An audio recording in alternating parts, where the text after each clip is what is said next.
Hello friends, मैं doctor Ashfaq और आज हम इस वीडियो में बात करेंगे बच्चों में होने वाली एक ऐसी प्रॉब्लम जिसका ग्राफ जो है इस वर्ल्ड एशियन कंट्रीज़ और जो हमारी कंट्री इंडिया है उसमें दिन ब दिन बढ़ता ही जा रहा है। इस प्रॉब्लम की वजह से जो हमारी यंग जनरेशन है, जो हमारे बच्चे हैं, वो बहुत ज़्यादा इफ़ेक्टेड हो रहे हैं और किसी भी कंट्री के जो फ्यूचर है, उसकी जो प्रोग्रेस है, वो उसकी जो बच्चों की जो हेल्थ है, उसकी जो यंग जनरेशन की हेल्थ है, उसके ऊपर बहुत ज़्यादा डिपेंड करती है। तो वर्ल्ड में किसी भी कंट्री की इकोनॉमी के लिए उसके जो बच्चे हैं, उसकी जो हेल्थ है, उसका स्टेटस अच्छा होना बहुत ही ज़रूरी है। बहुत सी ऐसी बीमारी हैं जिनसे बच्चों की जो मोर्टेलिटी रेट बहुत ज़्यादा होती है। इसमें ट्यूबरकुलोसिस, निमोनिया, डायरिया, मलेरिया और HIV, ये कुछ ऐसी बीमारी हैं जिनसे बच्चों के ऊपर बहुत ज़्यादा इफ़ेक्ट पड़ रहा है और लाखों लाख बच्चे जो हैं इस वर्ल्ड में हर साल जो है इन बीमारियों की चपेट में आते हैं। इसके अलावा कुछ दूसरी भी ऐसी प्रॉब्लम्स होती हैं जो बच्चों में बहुत ज़्यादा होती हैं, जैसे allergies, cold, asthma, conjunctivitis, food intolerance. बच्चों की पुअर हेल्थ और उनका जो मोर्टेलिटी, हाई मोर्टेलिटी रेट है, उसका जो कॉज है उसमें कई तरह के कॉज हो सकते हैं, जैसे बच्चे की वीक इम्यूनिटी पावर, उसकी जो इम्यून पावर होती है वो कम होना, उसका प्रॉपर जो बैलेंस डाइट का नहीं मिलना, क्योंकि बहुत सी कंट्रीज, एशियन कंट्रीज़ में ख़ास तौर से जो फाइनेंशियल कंडीशन है लोगों की, वो बहुत ही इतनी जो है साउंड नहीं है। उसकी वजह से क्या है कि उनको प्रॉपर जो न्यूट्रिशन मिलना चाहिए बच्चों को, जो उनकी बैलेंस डाइट एक तरह से मिलना चाहिए, वो सभी बच्चों को अवेलेबल नहीं है, जिसका इफेक्ट जो है उनकी हेल्थ के ऊपर डायरेक्टली पड़ता है। डेवलप्ड कंट्रीज़ में और या एडवांस कंट्री में जो लाइफ स्टाइल है वो भी एक बहुत ही मेजर रोल प्ले करता है। आजकल जो बच्चों का जो लाइफ स्टाइल है, उस जिस तरह से वो अपना जो डेली रूटीन का जो काम है वो करते हैं, क्या उनका एक्टिविटीज़ रहती हैं, उनकी जो फूड हैबिट्स हैं, इसका भी बहुत ज़्यादा इफेक्ट जो है बच्चों की हेल्थ के ऊपर पड़ रहा है और उससे कई तरह की जो प्रॉब्लम्स आजकल बच्चों में देखी गई हैं। बैलेंस डाइट से रिलेटेड जो प्रॉब्लम होती है, जो माल न्यूट्रिशन होती है, बच्चों में प्रॉपर जो न्यूट्रिएंट्स होना चाहिए वो नहीं मिलना, उसकी वजह से भी कई तरह की डिफिशिएंसी डिजीजेज बच्चों के अंदर होती हैं। ख़ास तौर से जो गरीब परिवार के जो बच्चे होते हैं, उन लोगों को जो ये माल न्यूट्रिशन की प्रॉब्लम, या कुछ जो डेवलपिंग कंट्रीज़ हैं उसमें बहुत से बच्चों को ऐसा देखा गया है कि उनमें न्यूट्रिशनल डिफिशिएंसी की जो प्रॉब्लम्स होती हैं वो बहुत ज़्यादा, मेल न्यूट्रिशन वहाँ के बच्चों में एक बहुत बड़ा कॉज है बच्चों की मोर्टेलिटी या उनकी डेथ का। कुछ दूसरे अगर हम कॉज देखें तो उसमें जेनेटिक कॉज, कुछ प्रॉब्लम्स ऐसी होती हैं जो जेनेटिक प्रॉब्लम्स होती हैं पेरेंट्स से जो बच्चों में, इस तरह की बहुत सी ऐसी बीमारी हैं जो पेरेंट्स में होती हैं और वो अपने नेक्स्ट जो जनरेशन होती है, जो उनके बच्चे होते हैं, उनमें ये पास होती है। तो इस तरह की भी प्रॉब्लम होती है जिनको कॉन्जेनाइटल प्रॉब्लम्स कहते हैं या डिजीजेस हम कहते हैं। कुछ डिजीजेस जिनको इन्फेक्शियस डिजीज कहते हैं, जो एक से दूसरे में स्प्रेड होते हैं। इस तरह की भी बहुत सी ऐसी प्रॉब्लम है जो बच्चों में बहुत ही ज़्यादा उनको अफेक्ट करती हैं, क्योंकि बच्चों का जो इम्यून सिस्टम है वो वीक होता है, उस पर इन्फेक्शन जो है बहुत तेज़ी से होता है। तो इन सब चीज़ों से अपने बच्चों को हमें बचाना है। उसके लिए हमें प्रॉपर मैनेजमेंट, किस तरह से हम उनको मैनेज कर सकते हैं, उनकी हेल्थ को हम जो है साउंड स्टेट में रख सकते हैं, ये सब हमको, जो पेरेंट्स की जो एक रिस्पॉन्सिबिलिटी है वो ये है कि अपने बच्चों को इस तरह की जो भी प्रॉब्लम्स जो मैंने बताई हैं उनसे बचा के रखें। किस तरह से वो बचा कर रख सकते हैं, क्या क्या ऐसे स्टेप्स वो ले सकते हैं। तो पहली जो चीज़ है, अपने बच्चों का जो हमें जो लाइफ स्टाइल है, जो उनकी ईटिंग हैबिट है, उसको हमें वॉच करना है और उसके ऊपर जो है अपना कंट्रोल रख के, ना कि बच्चों का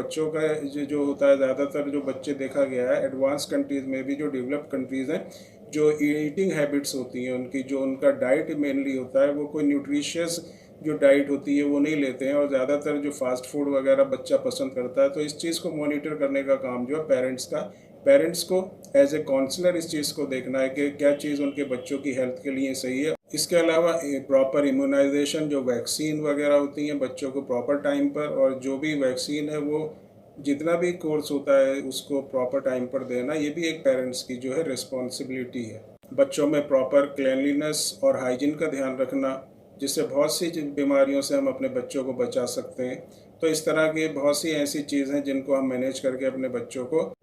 बच्चों को तरह तरह की बीमारियों से हम बचा सकते हैं। लेकिन आज के इस वीडियो में मैं जो एक बहुत ही ऐसी प्रॉब्लम के बारे में बताऊंगा, ऐसी डिजीज़ के बारे में बताऊंगा जो बहुत ही अलार्मिंग रेट पर, बहुत ही हाई स्पीड पर डेवलप्ड कंट्रीज़ में और डेवलपिंग कंट्रीज़ में दोनों में ये जो बीमारी है ये बहुत ही तेज़ी से बढ़ रही है और बहुत ज़्यादा बच्चे जो है इससे अफेक्टेड हो रहे हैं और बहुत ज़्यादा बच्चों की जो मौत, जिनको मोर्टेलिटी कहते हैं, इस बीमारी की वजह से होती है। और इस बीमारी की वजह से क्या है, उनके पूरी जो लाइफ है वो एक तरह से डिस्टर्ब हो जाती है, डिस्ट्रॉय हो जाती है। तरह तरह की प्रॉब्लम्स बच्चे को होती हैं और जो एक नॉर्मल बच्चा अपनी लाइफ को जीता है, ये इस तरह के बच्चे जिनमें ये प्रॉब्लम होती है वो अपनी लाइफ को नहीं जी पाते और उसमें पूरी जो उनकी ज़िंदगी होती है, पूरी जो लाइफ उनकी होती है, उनको बहुत ही ज़्यादा प्रिकॉशंस रखना पड़ती है, बहुत ही ज़्यादा उनको मैनेजमेंट अपना मैनेज करके रखना पड़ता है अपनी पूरी लाइफ को। तरह तरह की प्रिकॉशंस पेरेंट्स को भी लेना पड़ती हैं, बच्चे को भी लेना पड़ती हैं, जिससे जो एक इंजॉयमेंट होता है लाइफ का, जो एक प्रॉपर हेल्थी लाइफ होती है, वो इस बीमारी, जिस बच्चे को भी इस तरह की बीमारी होती है या एक बीमारी होती है, वो अपनी लाइफ को एंजॉय नहीं कर पाते और उनका जो एक फ्यूचर होता है पूरी तरह से डिस्टर्ब हो जाता है, डिस्ट्रॉय हो जाता है। तो जो ये बीमारी जो बहुत ज़्यादा आजकल के बच्चों में देखी गई है वो है डायबिटीज़। और जो बच्चों में जो डायबिटीज़ ज़्यादातर देखी गई है वो है टाइप 1 डायबिटीज़। वैसे टाइप 2 डायबिटीज़ भी बच्चों में होती है और जो भी एडोलसेंस या जो यंग एज या जो चाइल्ड होते हैं 5 साल, 3 साल या 20 साल से पहले पहले, तो उनमें ज़्यादातर जो डायबिटीज़ होती है वो टाइप 1 डायबिटीज़ ही होती है। टाइप 1 डायबिटीज़ वो डायबिटीज़ हुई जिसमें जो पैनक्रियाज होता है वो इंसुलिन का जो प्रोडक्शन होता है, जो हार्मोन होता है इंसुलिन, उसका प्रोडक्शन बिल्कुल नहीं कर पाता। और जब जो पैनक्रियास होता है वो इंसुलिन को नहीं बनाता तो इंसुलिन हमारी बॉडी के अंदर नहीं होता, जिस वजह से जो डायबिटीज़ होती है उसको टाइप 1 डायबिटीज़ कहते हैं। ये या तो जन्म से बच्चे को होती है या कुछ साल के बाद भी उसमें डेवलप हो जाती है। इसके जो सिम्टम्स होते हैं एकदम से इसको जो मॉनिटर करना और इसको पहचान करना, ये भी एक बहुत ही ज़रूरी है, क्योंकि टाइम से इसको डायग्नोस करना, इसको पहचान करना और इसके बाद इसको मैनेज करना और इसका ट्रीटमेंट करना, ये बहुत ही ज़रूरी है। अगर टाइम पर जो है टाइप 1 डायबिटीज़ डायग्नोज नहीं होती है, उसका ट्रीटमेंट नहीं होता है, तो इससे आगे चल के बहुत ही ज़्यादा कॉम्प्लिकेशन और बच्चे की जो है डेथ भी हो जाती है। कॉज जैसे मैंने आपको बताया टाइप 1 डायबिटीज़ का, जो पैनक्रियास होता है वो इंसुलिन हार्मोन को नहीं बनाता और जो इंसुलिन हार्मोन है वो बहुत ही ज़रूरी है शुगर को ब्लड से सेल तक पहुंचाने के लिए। जो एनर्जी हमें बॉडी को मिलती है, सेल्स को मिलती है, वो जब ही मिलेगी जब जो शुगर होगा जिससे हमें एनर्जी मिलती है, जो ग्लूकोज होता है, वो ब्लड से निकलकर सेल्स में पहुंचे और सेल्स को एनर्जी दे। ये तो ये काम करता है इंसुलिन। अगर इंसुलिन आपकी बॉडी में कम होगा या नहीं होगा तो जो शुगर है वो ब्लड में ही रहेगी, सेल्स में नहीं पहुंचेगी और जिससे उसका जो लेवल है ब्लड में वो बढ़ जाएगा और जिससे तरह तरह की प्रॉब्लम्स होती हैं। तो वो जो एनर्जी बॉडी को देना चाहिए वो एनर्जी ये जो शुगर है नहीं देगी। जो फ़ायदा बॉडी को होना चाहिए फ़ायदा ना होके उससे क्या है, बॉडी को कई तरह के नुकसान होंगे। टाइप 1 डायबिटीज़ को जितनी जल्दी डायग्नोस करके उसका ट्रीटमेंट करें और उसको मैनेज करके रखें, इतना ही जो है अच्छा है। इसका जो ट्रीटमेंट जनरली है वो इंसुलिन के जो इंजेक्शन होते हैं, इंसुलिन को सिरिंज के थ्रू लेना और उसका जो है ब्लड का जो शुगर लेवल है उसको मॉनिटर करना, डाइट प्लान पे ध्यान रखना और जो फिज़िकल एक्सरसाइज होती है उसको देखना। ये सब चीज़ें हैं जो बहुत ही ज़रूरी हैं जिन बच्चों को टाइप 1 डायबिटीज़ होती है। किसी बच्चे में अगर इस तरह के सिम्टम्स दिखाई देते हैं, कुछ सिम्टम्स मैं अब आपको बताऊंगा कैसे हम पहचानें कि अगर छोटे बच्चे में या जो कम एज के जो बच्चे हैं उनमें डायबिटीज़ हो सकती है। तो उसके कुछ सिम्टम्स होते हैं इस तरह के, अगर सिम्टम्स किसी बच्चे में दिखाई देते हैं तो उससे हम एक आइडिया लगा सकते हैं कि इस बच्चे को जो है डायबिटीज़ हो सकती है। उसमें जो पहली जो सिम्टम है वो ये है कि बच्चे को बहुत ज़्यादा प्यास लगना। दूसरी चीज़ जो है उसको बहुत ज़्यादा भूख लगना, खाना खाने के बाद थोड़े टाइम के बाद फिर उसको भूख लगना, ये भी जो एक सिम्टम है वो टाइप 1 डायबिटीज़ का है। इतना खाने के बाद भी जो वेट है वो कम होना, ये भी एक सिम्टम है कि बच्चा जिसको भी डायबिटीज़ होती है, चाहे वो टाइप 1 हो या टाइप 2 हो, वो खाना अगर उसको भूख ज़्यादा लगती है तो खाना तो ज़्यादा खाता है, लेकिन वो खाना खाने के बाद भी उसका जो वेट होता है वो कम होता चला जाता है, उसका जो वेट लॉस होने लगता है, उसको बहुत ज़्यादा थकावट होने लगती है, थोड़ा सा काम करने पे उसको जो है थकान होने लगती है और वो जो एक काम करना चाहिए जो एक हेल्थी पर्सन करता है या जो एक हेल्थी इंसान करता है, उस तरह से प्रॉपर काम जो है जिस इंसान को या जिस बच्चे को डायबिटीज़ होती है वो नहीं कर पाता। इसके अलावा जो सिम्टम और होता है इसका टाइप 1 डायबिटीज़ का वो है ब्लड विज़न का। जिन लड़कियों को टाइप 1 डायबिटीज़ होती है उसमें एक तरह का जो सिम्टम दिखाई देता है वो होता है ईस्ट इन्फेक्शन। उनको फंगस इन्फेक्शन जो है बहुत ज़्यादा हो जाता है शुगर की वजह से, क्योंकि उनके यूरिन में जो शुगर सेक्रेट होने लगता है, जिसकी वजह से वहाँ पर फंगस ग्रो करता है और फंगस या जो ईस्ट का इन्फेक्शन उनको बहुत ज़्यादा होता है।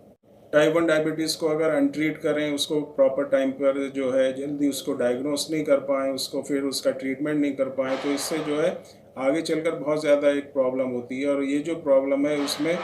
जिसको भी ये डायबिटीज़ होती है, स्पेशली जो बच्चों को, उनकी जो मोर्टेलिटी जो है वो भी हो जाती है, उनकी डेथ भी हो जाती है। टाइप 1 डायबिटीज़ एक दूसरी जो प्रॉब्लम होती है, एक दूसरी जो डिजीज़ होती है या एक दूसरी जो कंडीशन होती है उसमें कन्वर्ट हो जाता है। शॉर्ट फॉर्म में इसको कहते हैं KDA, डायबिटिक केटो एसिडियोसिस। इसमें होता क्या है कि जब इंसुलिन का जो लेवल होता है पैनक्रियास के ना काम करने से, जो इंसुलिन होता है वो जब बहुत ज़्यादा कम हो जाता है, इंसुलिन ना होने की वजह से क्या होता है कि बॉडी जो है ग्लूकोज को यूज़ नहीं करती एनर्जी लेने के लिए। इसके साथ वो ग्लूकोज को जब वो यूज़ नहीं करती एनर्जी के लिए, तो वो एक दूसरी चीज़ जो होती है हमारी बॉडी के अंदर, जिसको फैट कहते हैं, वो उसको फैट को तोड़ के उससे एनर्जी लेता है। क्योंकि इंसुलिन का जो काम होता है वो ग्लूकोज से एनर्जी देना बॉडी को। अब जब इंसुलिन नहीं होगा बॉडी के अंदर, तो उसमें क्या होगा, ग्लूकोज से एनर्जी आपको नहीं मिलेगी। आप एनर्जी बॉडी, लेकिन एनर्जी चाहिए बॉडी को, तो वो क्या करेगी कि ग्लूकोज की जगह जो फैट्स होते हैं हमारी बॉडी के अंदर, उस फैट को तोड़ देगी और उसको ब्रेक करने के बाद उससे वहाँ पर एनर्जी हमारी बॉडी को मिलने लगेगी। अब इसका जो हार्मफुल इफेक्ट है वो यह है कि इस तरह से जब फैट का ब्रेक डाउन होता है और उससे जब बॉडी को एनर्जी मिलती है, तो इसमें एक केमिकल बनता है जिसको हम कहते हैं कीटोन। और ये जो केमिकल होता है ये बहुत ही जो है खतरनाक होता है बॉडी के लिए, बहुत ही हार्मफुल होता है बॉडी के लिए, क्योंकि ये जो कीटोन होता है ये एसिडिक होता है और ये हमारी पूरी बॉडी को, जिसको भी डायबिटीज़ होती है, जब कीटोन का प्रोडक्शन होगा फैट के ब्रेक डाउन होने से, तो जो पूरी बॉडी है वो एसिडिक हो जाएगी। और जब बॉडी की जो एसिडिक लेवल है वो बहुत ज़्यादा बढ़ जाएगा, तो जो फंक्शंस होते हैं हमारी बॉडी के, जो ऑर्गन्स के जो फंक्शन होते हैं, अलग अलग ऑर्गन होते हैं, वो जो प्रॉपर मीडियम में वर्क करते हैं। लेकिन जब वो मीडियम, पूरी बॉडी का कुछ ऐसे बॉडी के फंक्शंस होते हैं जो एल्कलाइन मीडियम में होते हैं, लेकिन जब पूरी बॉडी ही एसिडिक हो जाएगी, तो जो कुछ ऑर्गन्स, कुछ जो हमारी बॉडी के अंदर दूसरे प्रोसेस होते हैं वो नहीं हो पाते, और जिससे उस बच्चे की या उस पेशेंट की जिसको टाइप 1 डायबिटीज़ है उसकी मौत हो जाती है। स्टडीज़ में ये देखा गया है कि 8 से 16 साल के जो बच्चे होते हैं जिनको टाइप 1 डायबिटीज़ होती है, उसमें 80% बच्चे को जो है DKA की प्रॉब्लम हो जाती है। मतलब अननोटिस जाते हैं वो 8 से 16 साल के बच्चे, उनका टाइम पर जो है ट्रीटमेंट नहीं हो पाता, तो बॉडी जो है पूरी एसिडिक हो जाती है और DKA की प्रॉब्लम हो जाती है, जिसको डायबिटिक कीटो एसिडोसिस कहते हैं। तो जिसको डायबिटीज़ है, टाइप 1 डायबिटीज़ या टाइप 2 डायबिटीज़, स्पेशली जो बच्चे हैं उनको अगर टाइप 1 डायबिटीज़ है, तो प्रॉपर टाइम पर उनका डायग्नोस करना, उनका ट्रीटमेंट करना, उसको मैनेज करना, उसकी प्रॉब्लम को मैनेज करना, उसकी डाइट पे ध्यान देना, किस तरह की उसको डाइट देनी है, कैसे उसको क्या क्या चीज़ें हमें अवॉइड करनी है, क्या चीज़ें हमें देनी है, इंसुलिन उसको देना है, कितनी क्वांटिटी में देना है, कितना यूनिट देना है, दिन में कितनी बार देना है, कितनी क्वांटिटी में कितनी यूनिट कितनी बार दिन में देना है। तो किसी सुपरविज़न में, किसी डॉक्टर के सुपरविज़न में आपको ये काम करना है। इसके अलावा बहुत सी ऐसी होम्योपैथिक मेडिसिन्स भी हैं जो टाइप 1 डायबिटीज़ में भी बहुत ही अच्छे रिजल्ट करते हैं और जो बॉडी में एक जो दूसरे सिम्टम्स होते हैं उन सिम्टम्स को बनने नहीं देते। पैनक्रियास को जो है थोड़ा एक्टिवेट करने की कोशिश करती हैं मेडिसिन। आपके अंदर अगर जो दूसरे जो साइड इफ़ेक्ट होते हैं डायबिटीज़ के, जो दूसरे ऑर्गन्स पे जो साइड इफ़ेक्ट होते हैं डायबिटीज़ के, वो साइड इफ़ेक्ट्स ये मेडिसिन होने नहीं देती। और उसके अलावा बॉडी को जो है जो फैटिग, वीकनेस बहुत ज़्यादा हो जाती है डायबिटीज़ में, उस वीकनेस को भी ये मेडिसिन रोकती हैं और आप बॉडी को जो हेल्थी बनाए रखती हैं और उसके अलावा डायबिटीज़ को भी कंट्रोल करने में बहुत ही अच्छा काम करती हैं। तो होम्योपैथिक मेडिसिन किसी स्पेशलिस्ट होम्योपैथ के कंसल्टेशन से, उसके सुपरविज़न में, क्योंकि हर एक पेशेंट का जो है जो सिम्टम्स होते हैं वो अलग होते हैं, उसकी बॉडी की कंडीशन अलग होती है, उसकी रिक्वायरमेंट्स अलग होती हैं, उसके हिसाब से इन मेडिसिन को सेलेक्ट करके आप दे देंगे तो बहुत ही अच्छे आपको रिज़ल्ट, दूसरी जो भी आप ट्रीटमेंट कर रहे हैं उसके साथ इन मेडिसिन को देंगे तो बहुत हद तक इस प्रॉब्लम को जो है हम कंट्रोल कर सकते हैं। तो दोस्तों ये था मेरा आज का वीडियो डायबिटीज़ के ऊपर, जो बच्चों में होने वाली एक प्रॉब्लम है डायबिटीज़, टाइप 1 डायबिटीज़ के ऊपर। पसंद आया हो तो वीडियो को लाइक और शेयर करें। अगर अभी तक आपने मेरे चैनल को सब्सक्राइब नहीं किया तो सब्सक्राइब करें, बेल आइकन दबाएं, जिससे जो भी मैं वीडियो डालूंगा उसका नोटिफिकेशन आपके